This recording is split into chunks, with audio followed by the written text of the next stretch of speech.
Breaking news. Moinabad farm house drugs కేసులో విచారణ ముమ్మరమైంది. ఈ కేసులో ప్రధాన నిందితులుగా ఉన్న పైలట్ రోహిత్ రెడ్డితో పాటు మరో ఇద్దరిని విచారించడానికి కోర్టు గ్రీన్ సిగ్నల్ ఇచ్చింది.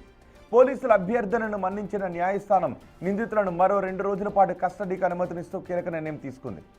దీంతో సిట్ అధికారులు వీరిని ఇవాళ రేపు మరో 2 రోజుల పాటు విచారించనున్నారు. చంచల్గూడ జైలులో రిమాండ్ ఖైదీలుగా ఉన్న నిందితులను ఇవాళ పోలీసులు అదుపులోకి తీసుకుంటారు.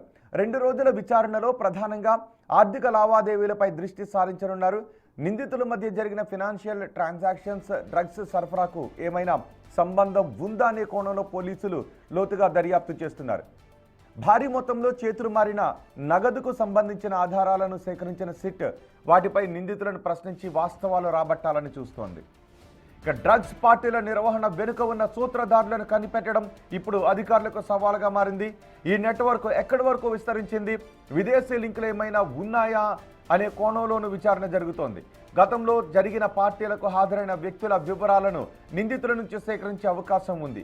బ్యాంక్ ఖాతాలో అనుమానాస్పద లావాదేవీలపై సెట్ బృందం ఇప్పటికే ఒక నివేదికను సిద్ధం చేసినట్టుగా తెలుస్తోంది. అంతేకాదు నిందితుల ఫోన్ డేటా ఆధారంగా మరికొంతమందిని విచారించే అవకాశం కనిపిస్తోంది. టెక్నికల్ ఎవిడెన్స్ను నిందితుల ముందుంచి వారిని విచారించడం ద్వారా కీలక విషయాలు వెలుగులోకి వస్తాయని పోలీసులు భావిస్తున్నారు. ఈ 2 రోజుల కస్టడీ ఈ కేసులో చాలా కీలకంగా మారే అవకాశం కనిపిస్తోంది.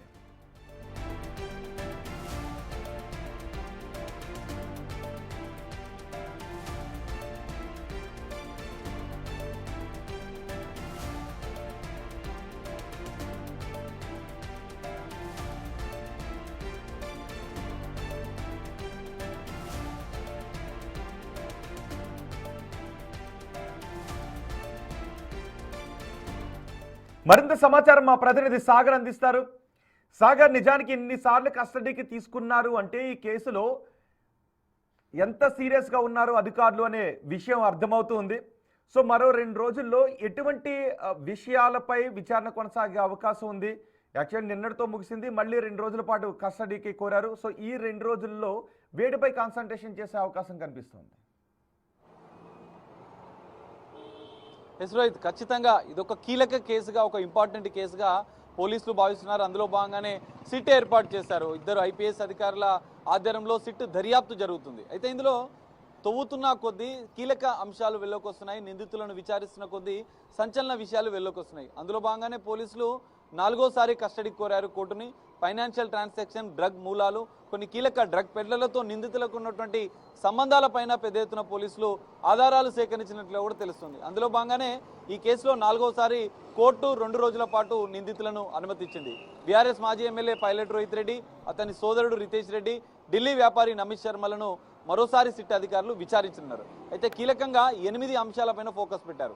సాధారణంగా వేరే కేసుల్లో అయితే 1 లేదా 2, 3 సార్లు మ్యాక్సిమం కస్టడీకి ఇస్తారు, కస్టడీకి తీసుకొని విచారిస్తారు. కానీ 4వసారి కూడా కస్టడీకి తీసుకొని విచారిస్తున్నారంటే ఈ కేసులో కొంత కీలక లీడ్ అనేది, కొన్ని కీలక ఆధారాలు అనేది సిట్ అధికారులు సేకరించినట్లుగానే అర్థమవుతుంది. 8 రోజుల పాటు ఇప్పటికీ 3 సార్లు కస్టడీకి తీసుకున్నటువంటి సిట్ అధికారులు 8 కీలక అంశాలపైన దర్యాప్తు చేస్తున్నట్లు కూడా తెలుస్తుంది. అదే కోణాల్లో నిందితులను విచారిస్తున్నారు. ఒక్కసారి 8 అంశాలను పరిశీలిస్తే మొయినాబాద్ ఫామ్ హౌస్లో జరిగిన డ్రగ్ పార్టీకి సంబంధించినటువంటి అంశంతో ఈ కేసు సిట్ అధికారుల విచారణ దర్యాప్తు మొదలైంది. మిగతా నిందితులు మొత్తం 11 మంది నిందితులు ఉంటే ఇందులో 3 చంచల్గూడ జైలుకు తరలించారు. చంచల్గూడ జైల్లో నిందితులు ఇంకా జైలు శిక్షను అనుభవిస్తున్నారు. అయితే మిగతా నిందితులను కస్టడీ అంటే మిగతా నిందితులకు సంబంధించినటువంటి స్టేట్మెంట్ కూడా ఈ కేసులో తీసుకున్నారు. మొయినాబాద్ ఫామ్ హౌస్లో పైలట్ రోహిత్ రెడ్డి ఫామ్ హౌస్లో 24 సార్లు డ్రగ్ పార్టీలు జరిగినట్లు కూడా గుర్తించారు. ఆధారాలు కూడా సేకరించారు. ఈ పార్టీలో పాల్గొన్నటువంటి వీవీఐపీలు, పొలిటికల్ లీడర్సే కావచ్చు, వ్యాపారులకు సంబంధించినటువంటి వివరాలపైన కూడా సిట్ అధికారులు ఇప్పటికే దర్యాప్తు చేశారు. బెంగళూరుకు సంబంధించినటువంటి వ్యాపారి సాఫ్ట్వేరే కావచ్చు, కౌశిక్ రవే కావచ్చు, గోవాకు సంబంధించినటువంటి డీజే ప్లేయర్కు, ఇక్కడ ఉన్నటువంటి డ్రగ్స్ సరఫరా చేసినటువంటి డాక్టర్ బాలాజీకి ఉన్నటువంటి సంబంధాలు కూడా ఈ కేసు దర్యాప్తులో బయటపడ్డాయి. మొత్తం 11 మంది నిందితులు ఉంటే మరో 5 మంది నిందితులు ఈ కేసులో పెరిగినట్లు కూడా తెలుస్తుంది. మొత్తం 16 నుంచి 17 మంది నిందితుల సంఖ్య కూడా ఈ కేసులో సిట్ అధికారుల దర్యాప్తులో తేలింది. ప్రధానంగా ఈ 4 రోజుల పాటు నిన్న తాజా అంటే మూలాలు సాగర్ మూలాలు ఎక్కడున్నాయి? సాగర్ మూలాలు ఎక్కడున్నాయి? డబ్బులు ఎలా చేతులు మారుతున్నాయి, గతంలో జరిగిన పార్టీలు ఏంటి, వాటికి ఎవరు హాజరయ్యారు, ఈ వివరాలు కూడా ఏమన్నా వస్తూ ఉన్నాయా? ఎస్ రోహిత్, ఖచ్చితంగా. ఎందుకంటే మొయినాబాద్ ఫామ్ హౌస్లోనే గతంలో ఎమ్మెల్యేల కొనుగోలుకు సంబంధించినటువంటి కేసుకు సంబంధించినటువంటి అంశం జరిగింది. ఎమ్మెల్యేల కొనుగోలుకు సంబంధించినటువంటి వ్యవహారం అంతా మొయినాబాద్ ఫామ్ హౌస్లోనే జరిగింది. ఒక సంచలనాలకు సంబంధించినటువంటి కేసుల దర్యాప్తు అనేది ఇందులో కీలకంగా మారబోతుంది. అందులో భాగంగానే గతంలో జరిగినటువంటి గత 2-3 ఏళ్లలో జరిగినటువంటి ఫామ్ హౌస్లో వ్యవహారాలన్నిటిపైన కూడా డీల్స్కి సంబంధించే కావచ్చు, డ్రగ్ పార్టీలకు సంబంధించినటువంటి డ్రగ్ పార్టీలు ఏర్పాటు చేసి పైలట్ రోహిత్ రెడ్డి భారీగా పారిశ్రామిక డీల్స్ అంటే బిజినెస్కి సంబంధించినటువంటి డీల్స్ కూడా చేసినట్లుగా కూడా సిట్ అధికారుల దర్యాప్తులో వెలుగులోకి వచ్చింది. అందులో భాగంగానే ఇక్కడ 3 అంశాలను కీలకంగా సిట్ అధికారులు దర్యాప్తు చేస్తున్నారు. డ్రగ్ పార్టీలకు సంబంధించినటువంటి అంశం, ఎన్నిసార్లు డ్రగ్ పార్టీలు జరిగాయి, దుబాయ్కి వెళ్ళిన సందర్భంగా పైలట్ రోహిత్ రెడ్డి ఎవరెవరిని కలిశారు, ఎవరెవరితో పార్టీలలో పాల్గొన్నారు, అక్కడ జరిగినటువంటి డ్రగ్ పార్టీలకు సంబంధించిన అంశంతో పాటుగా ఇక్కడ నిందితులు ఏదైతే ఈ కేసులో నిందితులుగా ఉన్నటువంటి వారికి పైలట్ రోహిత్ రెడ్డికి జరిగినటువంటి ఆర్థిక సంబంధాలపైన కూడా ఆరా తీస్తున్నారు. ఎందుకంటే డ్రగ్ పెడ్లర్లతో డ్రగ్ పెడ్లర్లతో పైలట్ రోహిత్ రెడ్డికి ఉన్నటువంటి సంబంధాలు, డ్రగ్ పార్టీలు నిర్వహిస్తున్నటువంటి పైలట్ రోహిత్ రెడ్డికి ఎక్కడి నుంచి డ్రగ్స్ సరఫరా జరుగుతున్నాయి, ఎక్కడి నుంచి కొనుగోలు చేస్తున్నాడు పైలట్ రోహిత్ రెడ్డి.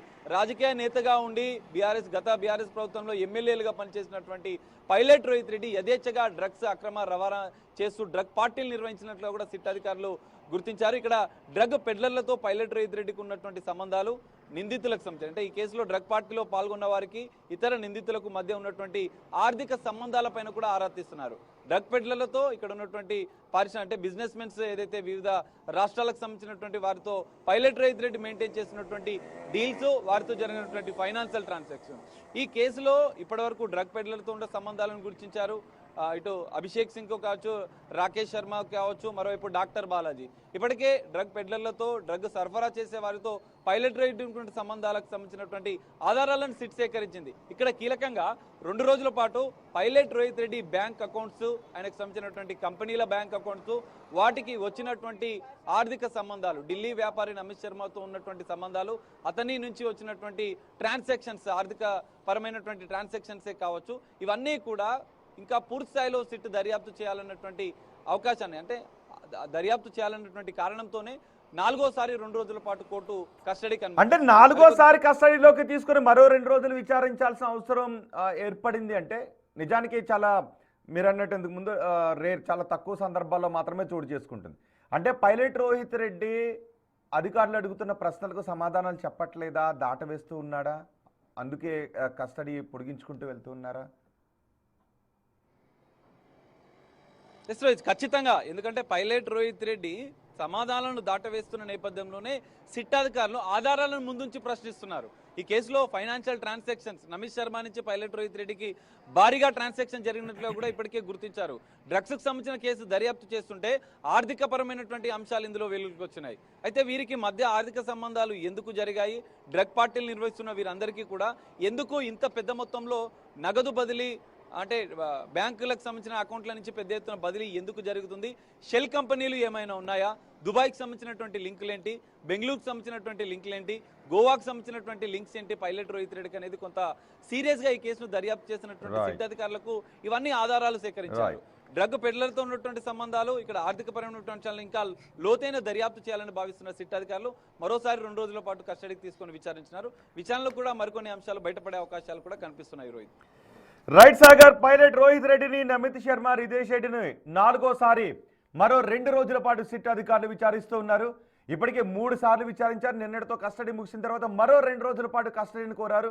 దీంతో ఎంత సీరియస్గా ఉన్నారు డ్రగ్స్ విషయంలో తెలంగాణ ప్రభుత్వం, ఎంత సీరియస్గా ఉంది, డ్రగ్స్ మూలాలను కూకట వేళ్లతో బయటకు లాగటానికనే విషయం అర్థమవుతుంది. మరి చూద్దాం ఈ 4వ సారి కస్టడీలో పైలట్ రోహిత్ రెడ్డి దగ్గర నుంచి ఎటువంటి కీలక సమాచారాన్ని రాబడతారు అనేది.